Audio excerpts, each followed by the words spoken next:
Nirvana is the ultimate reality or the ultimate truth of everything, every being, and the entire world outside us. But this ultimate reality is nothing but emptiness. Because there is nothing that can be grasped by our sense organs in the nirvana. That we can grasp it even by our mind. That is why it is called Atakkavacharam in Pali. The Adata Sutta in the Kuddaka Nikaya, volume 1, page 366, says that Nibbana is Atakkavacharam, cannot be grasped by the mind. Though it cannot be grasped by the mind, it is a reality that exists. That is why this Ajata Sutta referred to, in Buddha's words, refers to Nirvana, where the Buddha says, Atti Bhikkhave, there is Bhikkhu. Ajatang, Abhutang, Asankatang. Here the Buddha refers to Nirvana. But that Nirvana is not born. That Nirvana is not a happening, not an incident. It doesn't happen. Asankatang. It is not composed of something else. Akatang. It is not something done. It is the real, original state of everything and every being in this universe. But, as I mentioned earlier, it is nothing but emptiness. That emptiness can be realized by attaining the enlightenment, the supreme insight into the reality of things. It is described, the Nirvana is described with the Nibbana Sukha Sutta that comes in the volume 4 of Samyutta Nikaya in page 474. Buddha referred to it, the Nirvana, as Ragakkoyo, Dosakkoyo, Mohakkoyo, Idang Bucchati Nibbana. Ragakkoyo, there is no attachment in Nirvana because there is nothing that we can be attached to. Dosakkoyo, there is nothing that we can resent in Nirvana. Dosakkoyo. Mohakkoyo, there is nothing in Nirvana that we can be illusion, that we can ignore. There is nothing like that. Mohakkoyo. Moha means ignorance. Idang Ucchati Nibbana, that is Nirvana. The Arahanta Vagga in the Kuddaka Nikaya, volume 1, page 44, refer to this Nirvana realized by the Buddha's disciples, Arahantas, enlightened disciples, as Sunyato Animitto Vimokko. Sunyato means empty. animitto. There is nothing that can be grasped by the mind or the sense organs. It is not an object of the mind or the sense organs. There is nothing that can be an object of mind. Animitto. Vimokko. It is complete freedom. Relax. No bondage. There is nothing in the nirvana to which we can be bound to which we can be attached to. That means nirvana is complete emptiness.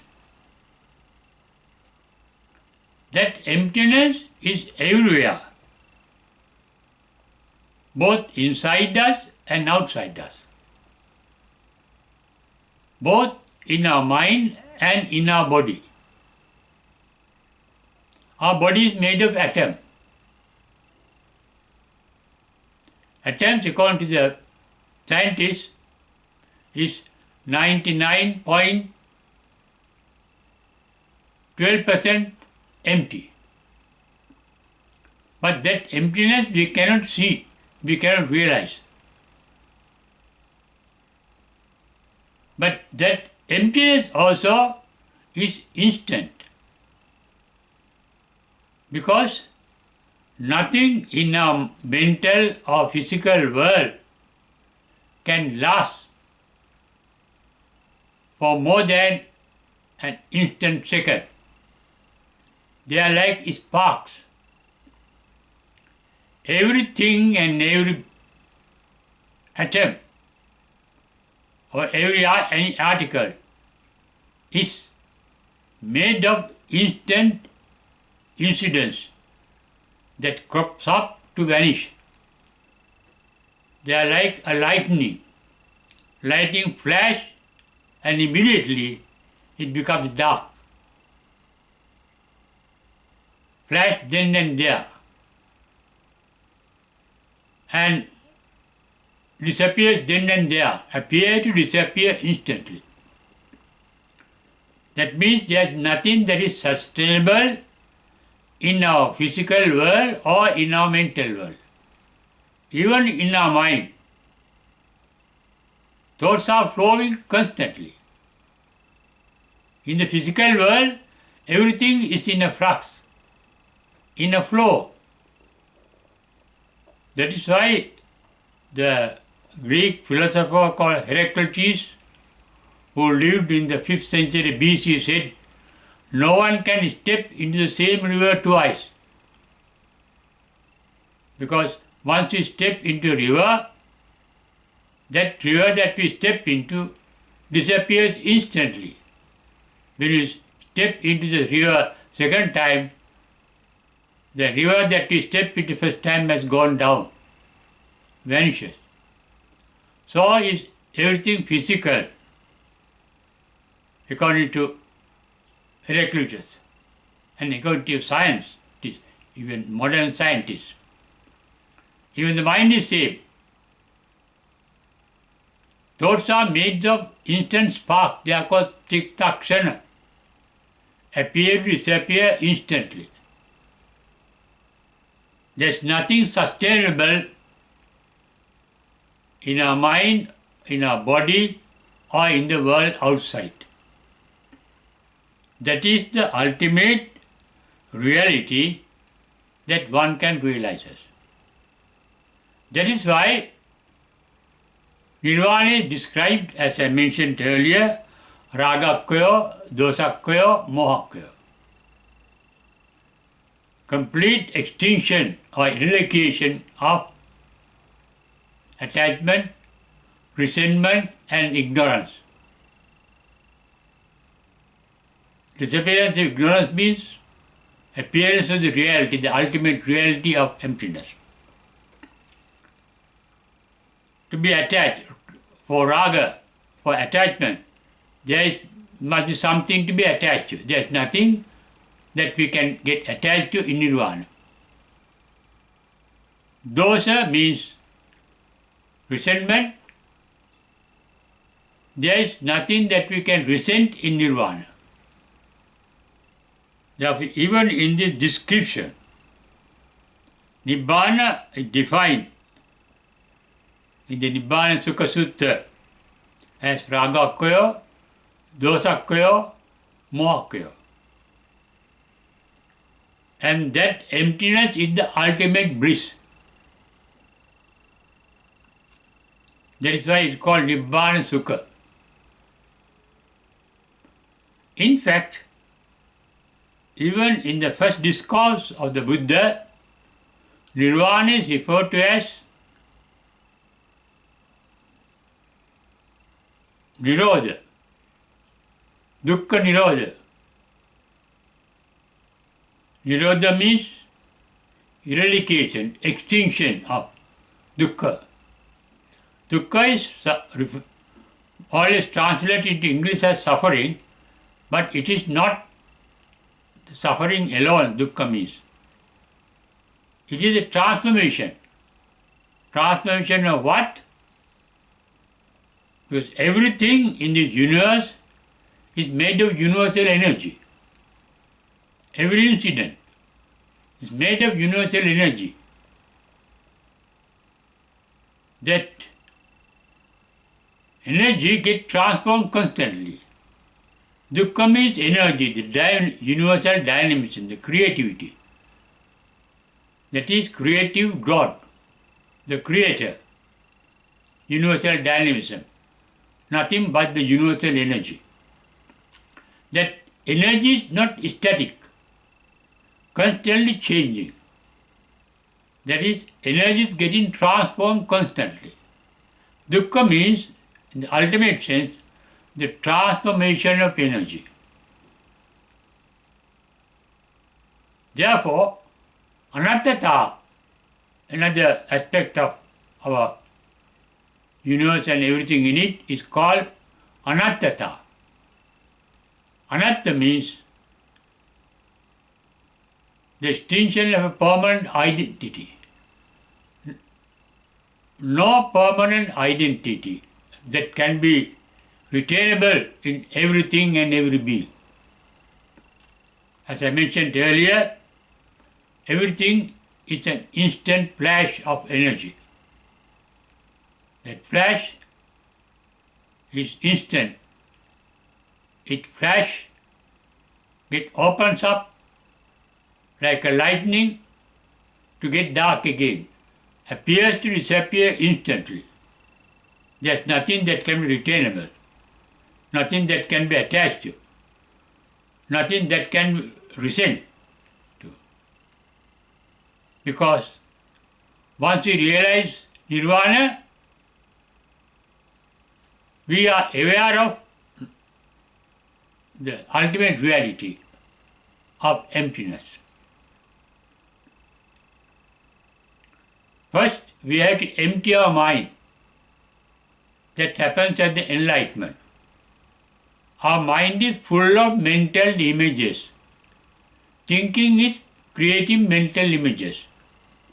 When there is no thinking, there is no formation of mental images. The mind becomes completely empty of mental images. That is why in the first paean of joy expressed by the Buddha, he referred to enlightenment as visankara gatan chitta, disappearance of thought formation in the mind. Without thinking, the mind exists with awareness. The mind of an Arahant or a Buddha or an enlightened one is constantly aware of the sensory signals. Until the body dies, the body is living, and the living body gives sensory signals. Eye can give the signals of bodies it can come across. The ear can give signals of sound waves, sounds that it come across. The nose can give signals of the smells it experiences, and the mind becomes aware of only those signals. Signals appear, disappear instantly. There is no ultimate reality. They are only mental images, like images that we get in a mirror. When you go to a mirror, when you are standing in front of a mirror, we appear to be inside the mirror. But that is not a reality. That is an illusion. That is an apparent reality, but not an ultimate reality. You are not inside the mirror. Similarly, images created in the mental mirror are illusions. They are not realities. Once this reality is understood, there is no attachment, resentment, or ignorance of mental illusions. That is the realization of the ultimate emptiness of our mind and body.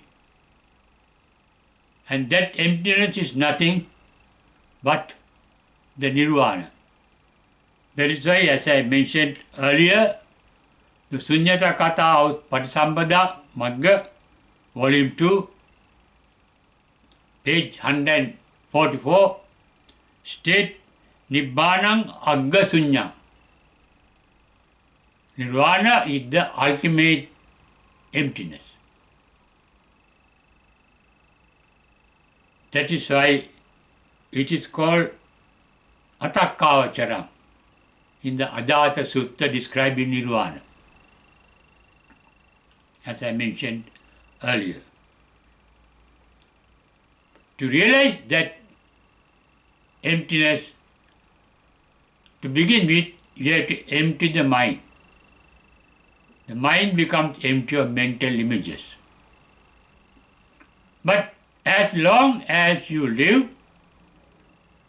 even after enlightenment,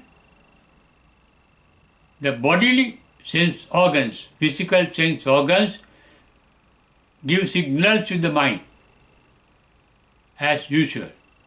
The mind can become aware of it.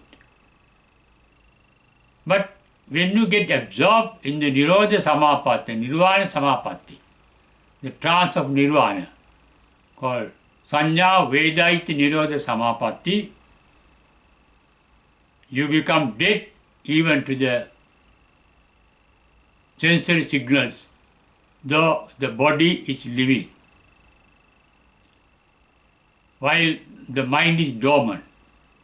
But when you get up from the trance, again the mind becomes active, the body becomes active, but they realize the ultimate reality in the body and the mind.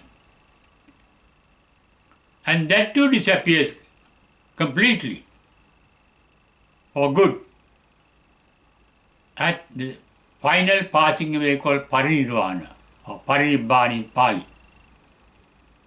There is no more birth of a body or a mind after the final passing of an enlightened one.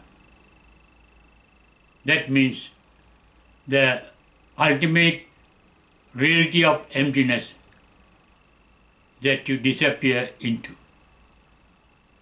And that is the ultimate reality of Nirvana.